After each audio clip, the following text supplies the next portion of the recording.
Alright, so this is going to be a bit different to what I've done normally. Not normally, because I'm starting the whole content thing, just seeing what sticks, seeing what works. Got some house music on in the background, also I was writing notes about this, and I kind of got a bit inspired by like one of the creators I like watching, which I'll put in the description.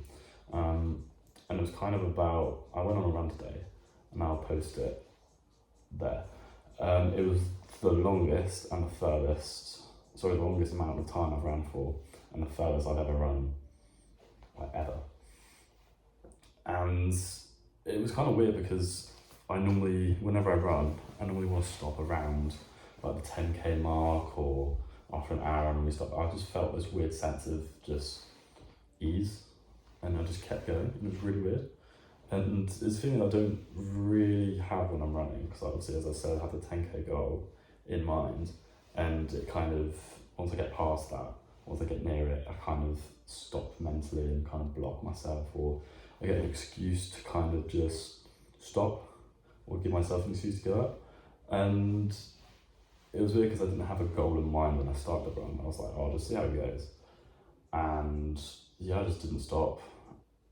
I just got into almost a flow state. I just kept going and didn't really care where I went or how long it was on for, and it was really cool.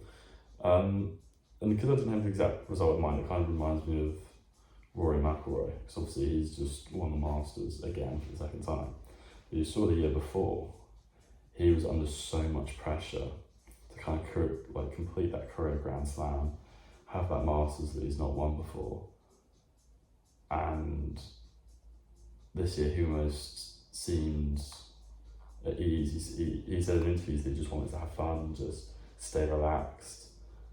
And the mentality just kind of shifted from, really wanting this career Grand Slam, because he's been there before where he's messed it up at the Masters and he's not, been successful, and he's failed at the very last round of golf.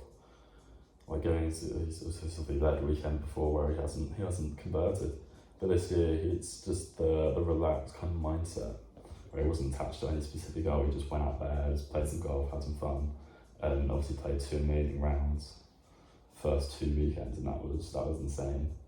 And that obviously got the job done for him, and it was amazing to kind of see him just so. Sorry, I got a bit distracted. Yeah, and it was just amazing to see him kind of relax and go around the course, hitting balls with ease, especially those first 2 days. It was amazing to see. And when I was on the run, it wasn't something I was consciously thinking, like,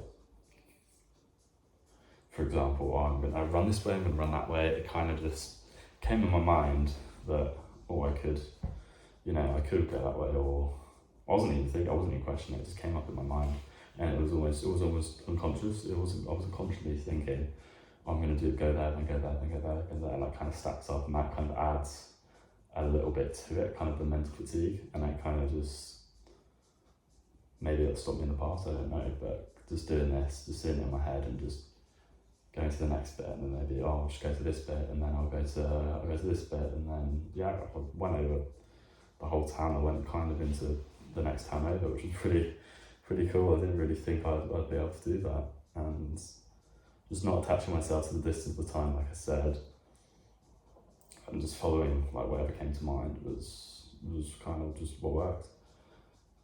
On the run, I kind of became conscious of the idea, of that idea, and I actually recorded like a voice note when I was actually running.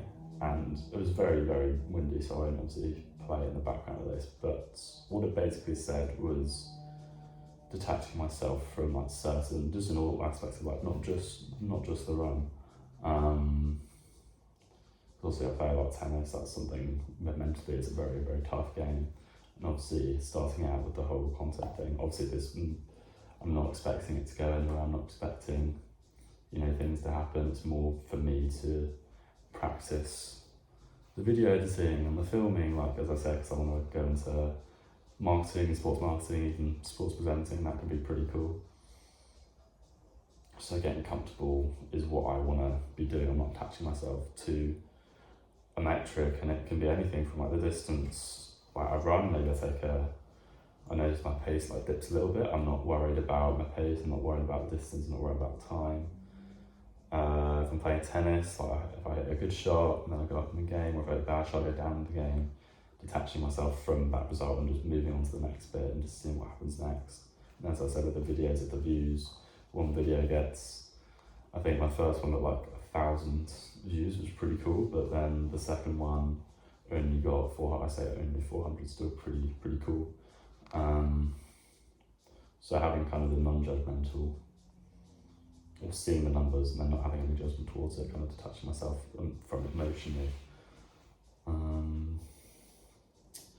And it's just all about, it's all about just taking the next stride, playing the next point, posting the next video, and seeing what happens and kind of not having any judgment with it. I think that's most of it. I think just, as I said, trying to apply it into all phases. It could be even like from uni work, for example.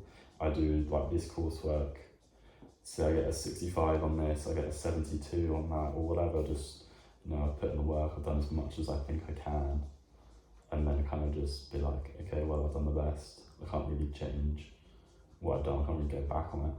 Might as well just accept it and just move on to the next bit, next exam, the next piece of coursework, whatever it is.